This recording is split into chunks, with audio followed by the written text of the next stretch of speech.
나누도록 하겠습니다. 어느 작은 마을 교회 이야기입니다. 이 교회에는 매년 사순절 기간에 교회 입구에 커다란 붉은 리본을 매다는 그런 전통이 있었다고 합니다. 교인들은 리본이 십자가를 상징한다고 믿었고 그 전통을 따랐습니다. 시간이 지나 새롭게 부임한 목사님이 이 전통의 의미를 더 깊게 알아보기로 결정을 했습니다. 여러 교인에게 물어봤지만 이 전통의 기원이 무엇인지, 왜 리본을 교회 앞에 묶는지 정확히 아는 사람이 없었다고 합니다. 그래서 교회의 가장 나이가 많은 성도님께 물었더니 이렇게 대답했다고 합니다. 오래전 교회 입구가 낡아서 페인트 자국을 감추기 위해 리본을 묶었던 때가 있었어요. 그게 전통이 되어버린 거죠. 이 이야기는 우리에게 무엇을 말하고 있을까요? 우리는 왜 전통을 따르는지 잊고 맹목적으로 그것을 따라야 한다는 강박에 휩싸이기가 쉽다라는 거죠. 전통은 중요할 수 있지만 어떤 무의미한 습관처럼 여겨질 때도 있음을 볼 수 있습니다. 전통이 변화되는 어떤 사회적 흐름도 있는데요. 많은 손님들을 초대하고 화려한 장소에서 성대하게 치러졌던 결혼식 문화 또 차츰 변화되고 있죠. 스몰 웨딩으로 가족과 가까운 친척을 초대하는 그런 경향들이 늘어가고 있습니다. 이러한 변화는 경제적 부담과 시간의 효율성을 고려할 뿐만 아니라 어떤 결혼에 대한 의미를 다시 한 번 더 재고해 볼 수 있는 것이기도 합니다. 그렇다면 우리의 신앙생활은 어떨까요? 우리 초등부 아이들에게 항상 강조하는 것이 있습니다. 우리의 예배가 시간 되면 드리는 어떤 형식적인 시간이 되지 않았으면 좋겠다가 첫 번째고요. 두 번째는 누군가 시켜서 드리는 것이 아니라 예배 드리는 기쁨이 있으면 좋겠다가 두 번째예요. 하나님을 사랑하는 마음보다 더 중요한 게 없다라는 사실은 우리는 알고 있습니다. 그러나 우리 습관처럼 행하는 신앙생활 가운데 하나님의 말씀의 의미를 잊은 채 자신의 생각대로 행할 때가 참 많죠. 인간이 그만큼 자기만을 생각하는 재성이 있기 때문이 아닐까라는 생각이 듭니다. 가장 유명한 속담 중에 3살 버릇 80까지 간다라는 이야기가 있지 않습니까? 이게 진짜 3살에서 80까지의 어떤 시간을 말하는 것이 아니라 우리가 태어나서 죽을 때까지 우리는 습관에 얽매인다라는 이야기를 하는 거잖아요. 신앙생활을 통해 내가 진실로 하나님을 사랑하는지 아니면 하나님을 사랑한다라는 행위를 함으로써 사랑이 충족된다고 착각하며 살아가는지를 잘 모르게 돼요. 성경에서도 참 그런 모습들이 많죠. 자신을 그리스도인이라고 말하는 사람도 그렇잖아요. 가령 유대인 그리스도인과 이방 그리스도인의 다툼은 할례를 지키느냐 마느냐, 제사 음식을 먹느냐 마느냐와 같은 어떤 전통에 있었습니다. 이건 어쩌면 예수 그리스도를 사랑하는 것과는 아무런 관련이 없는 것이었어요. 전통에 얽매였던 이들의 신앙이 사랑으로 나아가지 못하고 있는 모습 속에서 우리의 신앙생활을 돌아보게 됩니다. 여러분들은 어떠신가요? 오늘 말씀을 통해서 우리가 무엇이 더 중요한지를 깨닫는 시간이 되기를 기도드립니다. 오늘 말씀은 안식일에 밀 이삭을 자르는 제자들을 바리새인들이 비난하고 예수님이 이를 변론하는 이야기로 구성이 되어 있어요. 이 본문에서 변화하는 예수님은 유대인이 아닌 우리가 보기에는 조금 신기한 구석이 있습니다. 왜냐하면 이 말씀이 구약 성경으로 보면 조금 불일치되는 것처럼 보이는 부분이 있기도 하거든요. 레위기 23장 3절에는 이런 말이 있는데요. 안식일은 성회의 날이고 너희는 아무 일도 하지 말라고 말씀하시는 구절이 있습니다. 이를 변화하는 예수님의 이야기를 우리는 귀 기울여서 볼 필요가 있어요. 먼저 예수님은 제자들이 안식일에 곡식을 자르는 행위를 단순히 율법이 금지하는 행위니까 해도 된다라고 변화하시지 않습니다.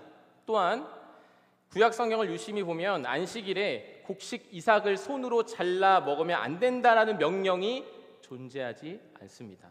오늘 말씀에서 예수님의 논증은 구약의 이야기를 예시로 들고 있어요.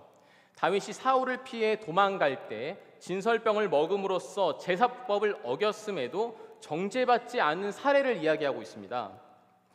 진설병은 선전 안식일마다 바꾸어 놓는 누룩을 넣지 않는 어떤 정결한 빵이에요. 진설병을 제사장들만 먹을 수 있는 빵이었습니다. 예수님께서 다윗의 사례를 언급하신 이유는 유대교 전통 위반 행위를 다윗의 율법의 위반 행위와 비교하기 위해서였을 거예요. 이를 유대인 랍비들이 해석할 때 더더구나 논증이라는 표현을 사용하더라고요. 덜 중요한 것과 더 중요한 경우를 비교함으로써 결론을 도출해내는 그런 논증 방법이라고 합니다. 우선 정리를 해보면요, 만약 다윗 일행에게 진설병을 먹음으로써 율법을 범하는 것이 허락되었다라면은 예수님의 제자들이 유대의 전통을 범하는 것은 더더구나 허락될 수 있다라는 거죠. 왜냐하면 밀 이삭 베는 것은 율법을 어기는 행위가 아니니까요. 물론 유대인의 정신적 지주가 되었던 책 탈무드에서는 안식일에 곡식 이삭을 훑어내는 것을 금지하고 더 오래된 구전책인 미시나라는 책에서는 나무에서 떨어진 과일을 집어먹는 것도 금지했다라는 글이 있습니다. 탈무드나 미시나가 예수님 세대보다 더 후대 세대인 것을 고려하면 바리새인이 생각하는 전통은 동일하게 전승되었음을 우리가 추측할 수 있죠. 그럼에도 불구하고 구약 성경에서 자기들의 목숨을 구하고자 율법을 범한 다윗의 일행이 정죄되지 않는다면 타인의 영혼을 구하는 사역 속에서 유대 전통을 어긴 예수의 제자에 더더구나 정죄될 수 없는 그러한 법인 거죠. 27절에 보시면요, 안식일 법이 사람을 위해서 제정된 법이다라고 이야기를 하고 있는데요, 이 말은 단순히 예수님의 건의에 대한 이야기를 넘어서 유대인들도 수긍할 수 있는 이야기라는 점을 우리가 아는 것이 또 중요한 포인트예요. 기본적으로 전통에 내포되어 있는 참된 의미에 대해 유대인들도 어느 정도 파악하고 있었다는 이야기죠. 유대인들의 출애굽기 주석인 메킬타에서는 안식일을 이렇게 해석을 합니다. 안식일이 너희에게 주어진 것이며 너희가 안식일에 주어진 것은 아니다 라고 해석이 돼요. 하나님께서 능동적으로 인간을 위해서 주신 것을 의미하고 있습니다. 더 나아가 안식일의 전통은 노예 생활을 하던 이스라엘을 해방시키신 하나님의 은혜를 기억하고 가족과 종, 손님에게 안식을 베푸는 출애굽 정신 또한 포함하고 있어요. 그래서 안식일은 금식이 아니라 오히려 하나님 안에서 축제와 쉼을 누리는 그러한 일입니다. 그러므로 오늘 말씀에서 안식일이 사람을 위해서 있는 것이요 사람이 안식일을 위하여 있는 것이 아니다라는 예수님의 말은 이 전통과 일맥상통한 부분인 거죠. 그렇다면 이 말씀에서 우리는 이 말을 하시는 예수님이 자기를 표현하시는 인자가 무슨 뜻인지를 아는 것이 또 중요합니다. 인자는 성경 여러 곳에서 예수님을 가리키는 표현으로 사용이 되고 있는데요, 예를 들어 마가복음 9장 9절에서는 그 인자가 죽은 자 가운데서 살아난다고 하고, 마가복음 8장 31절에서는 그 인자가 죽임을 당하고 부활한다라는 것으로 표현이 되고 있습니다. 여기서 예수님께서 인자라는 단어를 사용할 때 특정한 대상을 지칭하는 정관사를 동반하여 표현되고 있어요. 그 이유를 우린 다니엘서에서도 참고할 수가 있습니다. 다니엘서 7장 13절에서는 이렇게 표현이 되어 있어요. 인자는 하늘 구름을 타고 와서 옛적부터 항상 계신 이에게 나아가 그 앞에 인도하매 라는 구절이 있습니다. 이 구절은 여호와 하나님께서 타시는 빠른 구름을 나타내는 이사야서와 이 구름을 여호와께서 타시는 수레라 표현한 시편과 그리고 구름이 여호와의 인재를 상징한다고 기록되는 출애굽기의 내용을 동일하게 표현하고 있어요. 구름을 타는 인자 같은 분은 신적이며 초월적인 능력을 지닌 메시아, 바로 예수 그리스도를 나타내고 있는 것이죠. 바리새인들은 이 이야기를 듣고 어땠을까요? 제자들은 예수님이 말한 내용을 잘 받아들였겠지만 바리새인들은 예수님이 안식일의 주인이다라는 사실을 받아들일 수가 없었을 거예요. 또한 유대인들에게 상징적인 존재인 다윗을 언급하면서 변호하는 예수님을 보면서 어떻게 보면 이를 바득바득 갈고 있었을지도 모르겠습니다. 그러나 우리는 성경 말씀을 통하여서 다윗보다 위대한 인자이신 예수 그리스도를 바라보게 되는 것이죠. 다윗이 진설병을 먹은 것은 그가 목숨이 위험한 상황에서 제사법이 허용되고 있음을 보여줍니다. 제사법은 하나님께 경배를 드리는 법입니다. 일반적으로 제사법은요, 안식일법보다 더 큽니다. 이 법의 주인이신 하나님께서 다윗을 심판하시지 않고 허용하셨다라는 것을 오늘 말씀하고 비교해 보면은 더 중요한 것이 무엇인지 우리가 파악할 수가 있는 것이죠. 예수님은 바로 율법을 초월하신 분이십니다. 그러므로 예수님께서는 어떻게 안식일을 지켜야 하는지를 판단할 권한을 가지고 계신 거죠. 제자들이 배고픔을 달리기 위해서 안식일에 곡식, 이삭을 잘라 먹는 것은 유대 전통의 위반일지언정 안식일 율법을 위반한 것이 아니었다라고 변호할 권한은 누구에게 있습니까? 바로 예수 그리스도에게 있습니다. 한편으로 예수님은 안식일을 폐지해야 된다라고 주장하시지 않았습니다. 예수님은 아버지 하나님께서 말씀하신 그 율법을 무시하지 않으셨어요. 만일 예수님께서 안식일법이 폐지된 것으로 간주하셨다면은 다윗이 제사법을 어긴 사례를 언급할 필요 또한 없었을 거예요. 그러나 주님은 율법의 중요성과 의미를 알고 계셨고 심지어 율법을 또한 지키신 분이시죠. 만일 예수님께서 논란의 여지 없이 안식일의 율법을 범하거나 반대하셨다면은 사내들인 대사장에게 신문을 당할 때 안식일을 어긴 것에 대한 어떤 사실을 증거로 제시되었을지도 모릅니다. 안식일은 유대인들의 간습과 전통이 아니라 율법의 본래 정신대로 지켜야 한다라는 것을 주님이 말씀하고 계신 거죠. 현재 우리의 안식일은 그럼 언제입니까? 바로 주일이죠. 주일은 어떤 날입니까? 주일은 우리를 죄와 사망의 그늘에서 해방하시고 부활하시고 승천하신 우리 주 예수 그리스도와 함께 기념하며 경배를 드리는 날입니다. 여기서 우리는 오늘 말씀에서 중요한 것을 발견하게 돼요. 바로 제자들에게서 보이는 어떤 궁핍함이에요. 바리새인들과 같은 전통을 수호하고 다수가 지키는 가치를 따르는 사람들은 어쩌면 쉽게 인정을 받지만 소수의 궁핍한 사람들은 외면을 받고 있어요. 예수님의 제자들은 평범한 자들이었습니다. 하지만 주님께서는요, 그들을 택하시고 말씀을 증거하는 사도로 부르셨습니다. 이스라엘 백성을 출애굽할 때 누가 그랬죠? 모세가 그랬습니다. 모세는 나이가 많았고요, 도망다니면서 생활했기 때문에 말이 또 능숙하지 못했을 거예요. 그런 사람들을 하나님께서 찾아가시는 것입니다. 안식일은 그런 일을 굶주리게 하지 않는 하나님의 법인 거죠. 모든 사람들이 하나님 안에서 평등해지는 법입니다. 그렇기 때문에 주일은 하나님 사랑과 이웃 사랑이 펼쳐지는 어떤 축제장이기도 한 거예요. 제사법을 어긴 다윗의 상황을 심판하지 않는 하나님은 예외를 두심으로써 무엇이 더 중요한지를 깨닫게 하시는 거죠. 이는 하나님다운 모습이 무엇인지 보여주기 위해서이기도 합니다. 그게 우리 바로 하나님 아버지이신 거예요. 부모님들도 어린 자녀들을 양육할 때 규칙을 정해놓을 때가 있으실 거예요. 게임 시간을 정해놓는다든지, 편식을 하지 않게 한다든지, 그리고 일정한 용돈을 주고 잘 관리해야 된다라고 하는 어떤 여러 규칙들을 제시를 하실 겁니다. 이 규칙을 잘 지키지 못하는 경우에 페널티가 있고, 잘 지키면 보상을 하는 그런 여러 경우들이 있겠죠.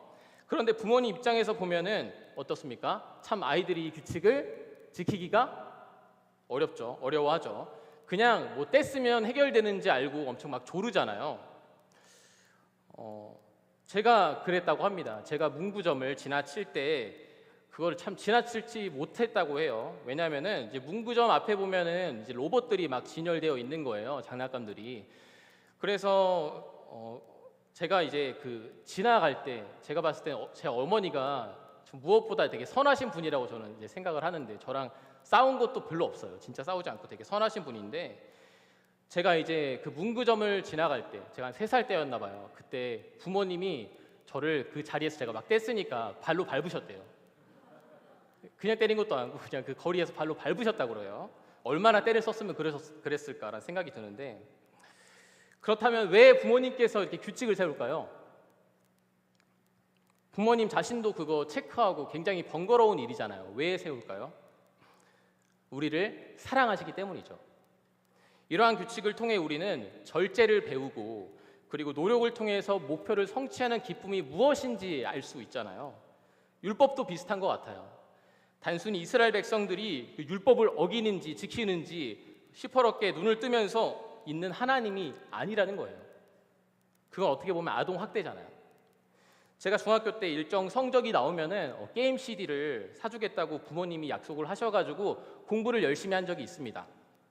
그런데 아쉽게도 그 성적에 도달할 수가 없었어요. 그래서 되게 터벅터벅 집에 들어와가지고 구석탱이에 앉아가지고 그냥 우울하게 앉아 있는데 아버지께서 오시더니 5만 원을 저에게 주시면서 게임 CD를 사라는 거예요. 당시 아버지가 무뚝뚝한 분이시고 굉장히 엄하셨기 때문에 제가 그렇게 말을 할 수가 없었는데도 그렇게 먼저 와서 5만 원을 주시는 거예요. 하나님 입장에서는 율법이 그런 거 아닐까요? 물론 무조건 하나님은 정의의 하나님이시니까 심판하시기도 하시겠지만 우리의 마음을 감찰하시는 주님께서 그 간절함과 의도를 아시잖아요. 주님은 우리의 기도에 귀를 기울여 주시는 분이십니다.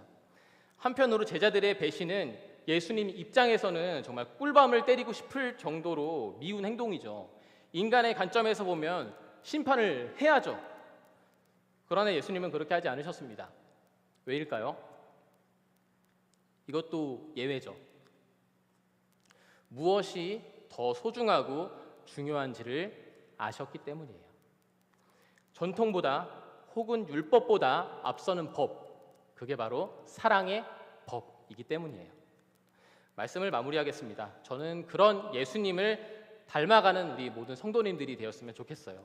많은 사람들이 추구하는 법이 있죠. 왜 그걸 지키지 않느냐? 누군가는 말할 거예요. 세상이 추구하는 돈과 명예, 권력을 가져야지 신앙생활을 또 잘할 수 있는 거 아니야? 라고 말할지 모르겠어요. 근데 예수님이 그 시험을 이기셨잖아요. 그리고 우리도 할 수 있다라고 용기를 주시잖아요. 예수님의 관심은 우리가 그분 옆에서 먹고 마시는 것, 함께 하는 것 뿐이에요. 그러므로 우리 옆에서 괜찮다고 말씀을 하시는 거예요. 그래서 우리가 전통보다 혹은 율법보다 앞선 하나님의 사랑이 우리를 책임져 주실 것이라는 것을 믿고 살아가는 우리 모든 성도님들 되셨으면 좋겠습니다. 함께 기도하겠습니다. 사랑과 은혜가 충만하신 하나님 아버지, 오늘 말씀을 나눌 수 있는 귀한 시간 허락하여 주셔서 감사합니다. 우리는 착각할 때가 많은 것 같습니다. 전통과 율법을 지키는 것, 그것보다 더 중요한 하나님의 사랑의 법이 있음에도 우리는 하나님의 의도를 파악하지 못한 채 우리의 고집과 교만으로 신앙생활을 하는 건 아닌지 모르겠습니다.